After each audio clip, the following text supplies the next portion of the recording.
Hey folks, your OS Reviews. You're watching our video review of the Native Union Pop Desk V2. This is version 2.0. It's basically a pop phone that includes a metal stand for the phone as well.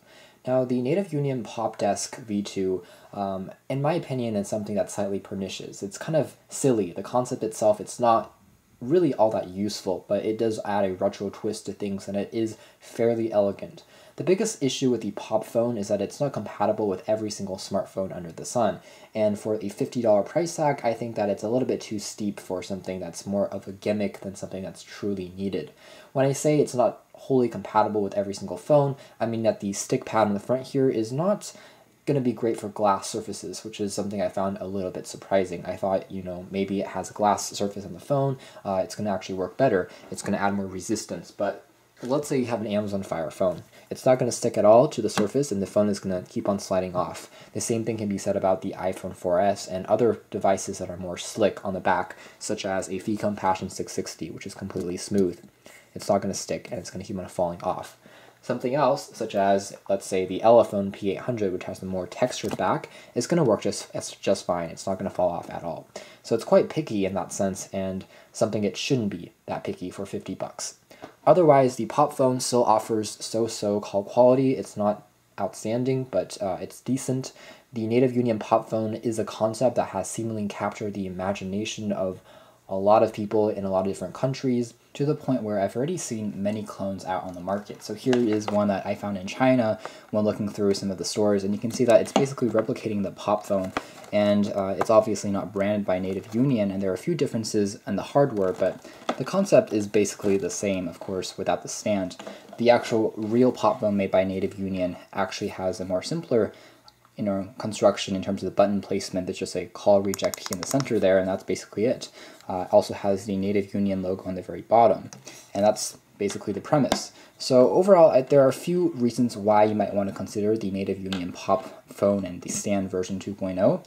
One of them, as Native Union claims, is that it reduces phone radiation. So basically, if I have my device here and I have it connected onto the stand using the 3.5mm jack, the cord goes onto the top, which is actually braided, so it is pretty good quality. And after that, I plug in the actual Pop phone down below here into the stand. Opening up the dial pad, you can see that I can then make a call, and then in a retro style, take the phone call using the Pop phone itself.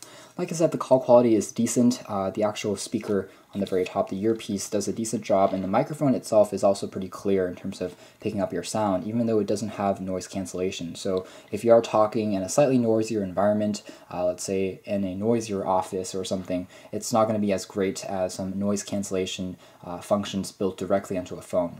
Some smartphones have multiple microphones on board, so that's a bit ironic. However, overall it does work, and the extension cord here is pretty long, so you don't have too much issues in terms of the length. And when you're done, you can simply put it back onto the stand on the rubber on the side. Once you're finished, some other applications that you can use this for would be for a Skype call. That makes slightly more sense because you can take the call in private without someone else hearing what you're saying, because basically you have the phone plugged in.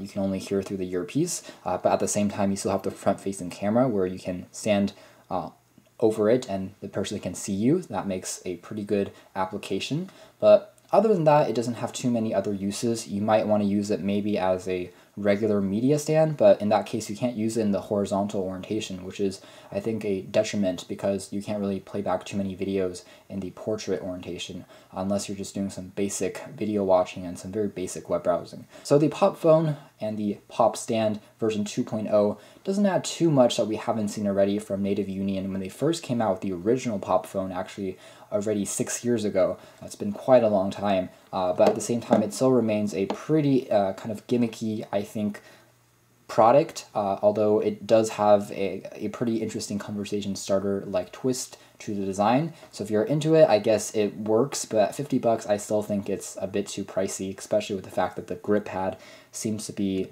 not so great with many phones out there and only works with a select number.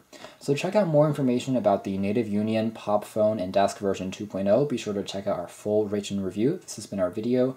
Thanks for watching. Here are OS Reviews.